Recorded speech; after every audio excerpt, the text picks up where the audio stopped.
deal with mental health in a different way, and this is the reality, and it is happening. Actually, I was reading and found a certain study that is saying, for instance, in Canada, almost 40% of all their athletes have been in a state that actually is not the right frame of mind. And just having those figures, Wilson, you will agree that this is an issue that needs to be given the precedence that it deserves while we talk about building sports in this country. There's no doubt about it. And right now, the fact that the subject of mental health is at the forefront of the global conversation regarding sports and competition really at large. And I want to put two asterisks there in that comment. The first one being mental health. And I think we really have to take a moment to define what mental health actually means. And what mental health means is it is referring to the state of your emotions in regards to your ability to cope with demands of life. Okay? So what that should tell us right away is that some of the most elite performers in the world, some of the characters we know that have this bravada of being impervious to fear and pain and disappointment and loss. What that should tell you is that they are human beings, that they are not these gladiator warriors that we've made them out to be that can just work like horses without any sense of themselves and their relationship to the world. The second asterisk that I want to put there is in regards to competition and what that really means in modern day sport. Now, if we take a look at how competition is realized in today's world, it really is this act of dominating over your opponent, of competing over somebody, really getting someone to be almost nothing so that you are elevated to this status. Winning at all costs. Winning at all costs, right? And that's a very dangerous idea. Because if we look at the origins of the word competition, it actually really means to strive together. It actually is referring to the idea that you and I together can work to find out who we are in a performance that is ultimately going to realize the best versions of ourselves. I know this conversation continues, but let me take you a few steps back. Because a lot of people will be watching at this particular time and they're saying, this is an expert in this field. Tell us how you became an expert in all this field and what exactly you've been doing in regards to all this about sports psychology, the mental status of a person. How did it begin for you? My journey began as a young athlete. Now, I was a huge football fan, and where I come from in the United States, we say soccer, so I apologize for that. If I do say soccer, you know what I'm referring to. And so I was a young athlete myself, and I had all the great aspirations to play at the highest levels, to play professionally, and make that a career for myself. And I came against a lot of adversity in my own story. And it wasn't until I was playing in my collegiate team that I came across this idea of mindfulness. And what mindfulness really is the connection behind your body, mind, skill, and environment. And once I was able to understand what that meant for me and how I understood the world and what my values were and what I wanted to accomplish and what it meant to be me, that was what really opened up my mind to the study of this idea of psychology and specifically in sport. Now, what sports psychology is it is a field of study that uses the information from psychology to look at the performance as well as the organizational structure of sport, okay? So that is looking at how these institutions, like you've seen in these newsreels, how they are not only addressing these ideas and these topics of mental health, but also providing the resources so that these athletes can engage in this pursuit of being the best that they are. And so I went on to do my studies, my undergraduate and master's program in sports psychology, and from there was practicing at a very early age in my career with professional athletes.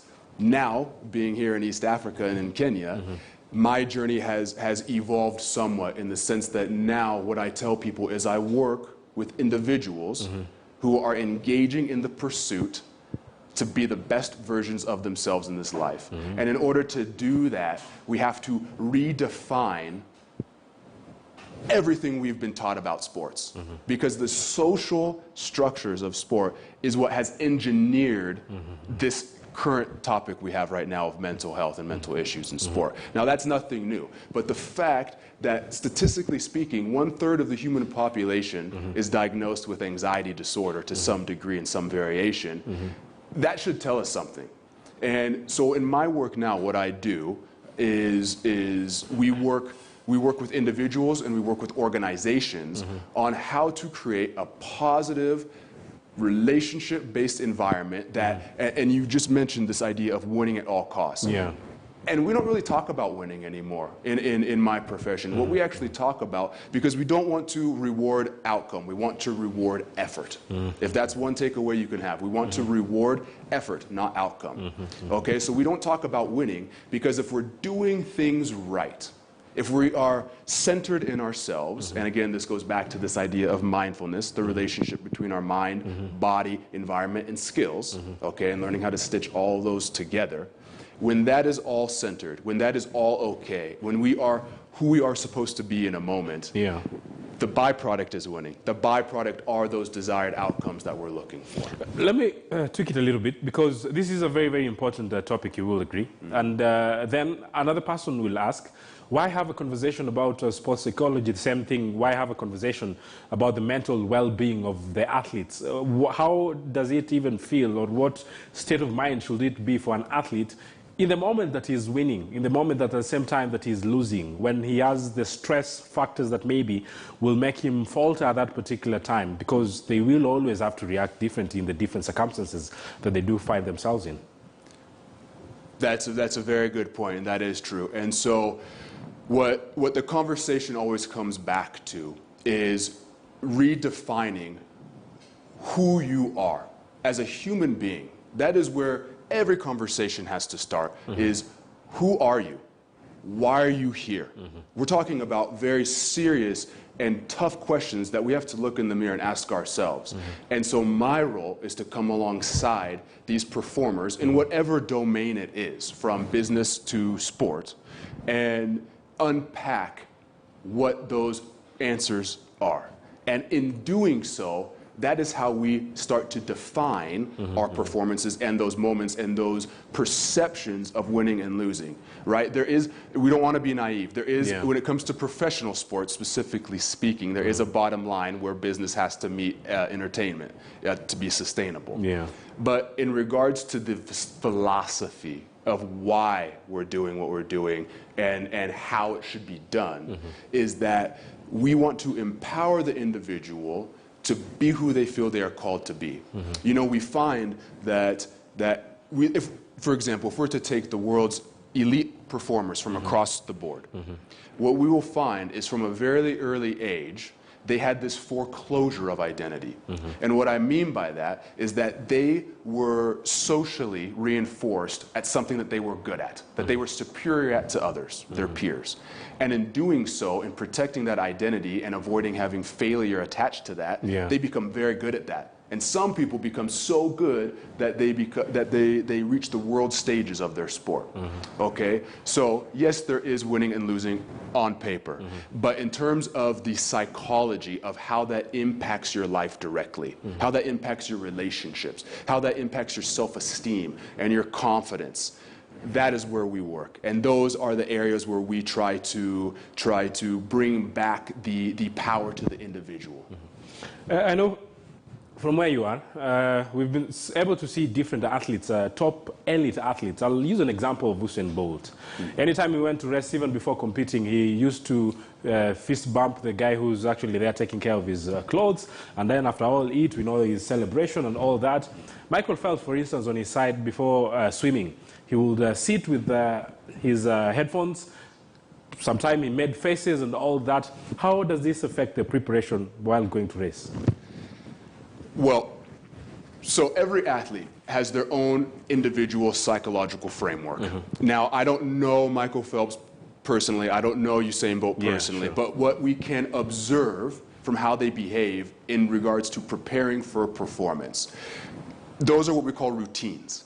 And now, Usain, you see, he's very much an extrovert in that moment. He's very outgoing in that moment, whereas Michael is a little bit more reserved and introverted and pays more attention to himself.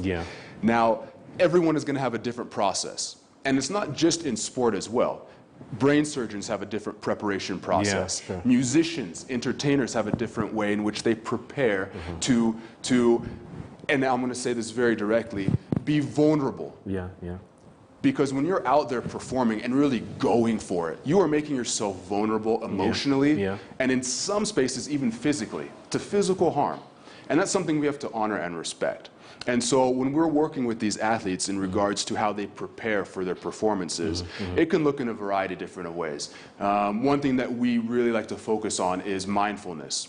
And you might actually interchange that word for meditation. But you know, what we have found, and everything we have to do has to be based in solid science. And so some people like to listen to music to amp them up or to calm them down. Some people like to watch highlight videos of maybe their role models or even of themselves to get some of that confidence going. Some people even sing. Some people don't like to talk to anybody and shut themselves in the locker room. Okay? Everyone has their own variation. And what we have to be careful about and very aware of is how much we allow that to have a direct impact on our performance. We don't want to blame something that we've done as a regard for coming up wanting in our performance. So it has to be a process that we trust, a process that we know, and a process that we believe in. It doesn't matter what you think or what I think. If it helps the individual, then that is what we're going to do. In the country, Kenya to be specific, the time that you've been around now, what is your general take, or what have been your peak points when you think about the welfare of our athletes, the welfare of our men and women who actually are active in sports? Are we making sure that actually all these issues that we're talking about, the mental frame and the mental health, and just the psychology that comes with it, that they are in the best proper mindset anytime they compete? Every time actually, they also put in the work before even going to compete and even after. Losing or winning? Well, I have had time to observe the sport landscape at large here in this nation of Kenya, and it is with no doubt, this is a very, very athletic nation. The sports are very loved here, athletics are loved here. Everywhere I go, I'll see children playing, adults engaging in activities after work. Even here on the weekends, I see how big the European leagues are watched here and how much people enjoy that community. And that's what we really want to talk about, is community.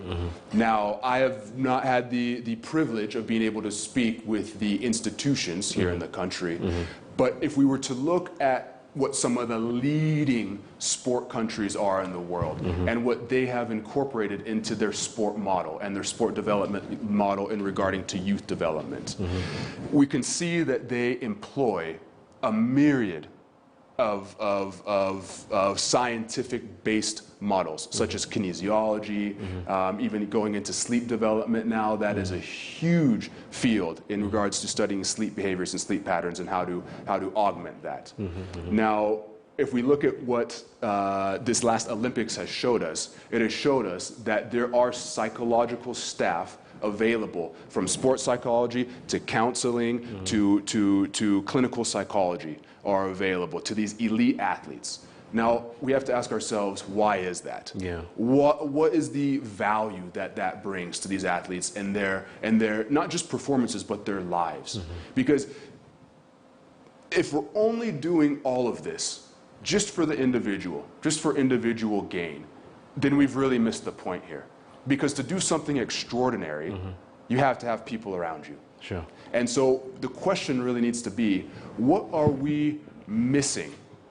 What are we missing? What are we not including? What are we not incorporating? What are we not providing for our community to be the best that they can possibly be and be encouraged to go after that?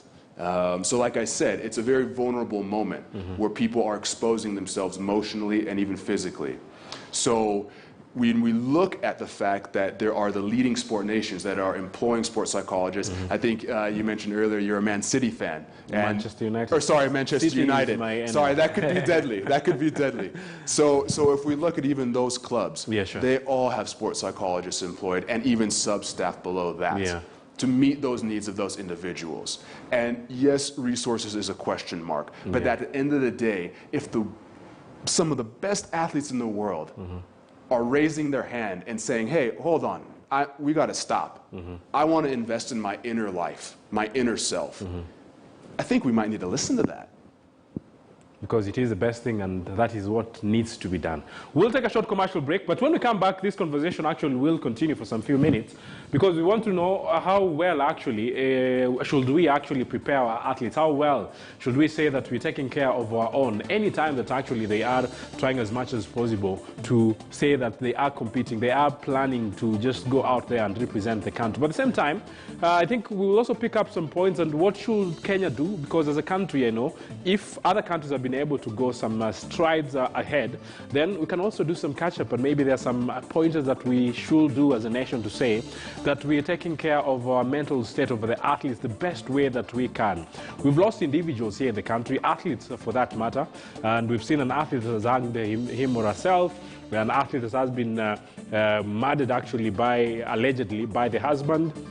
And these are fresh stories happening in the country. Then what should we do as a nation to make sure that every single sportsman and woman in this country is at the best and right frame of mind anytime, not only when they're competing, but even after competing and any time that they're planning to compete? We take a short commercial break, but don't go too far. This is KTN Scoreline.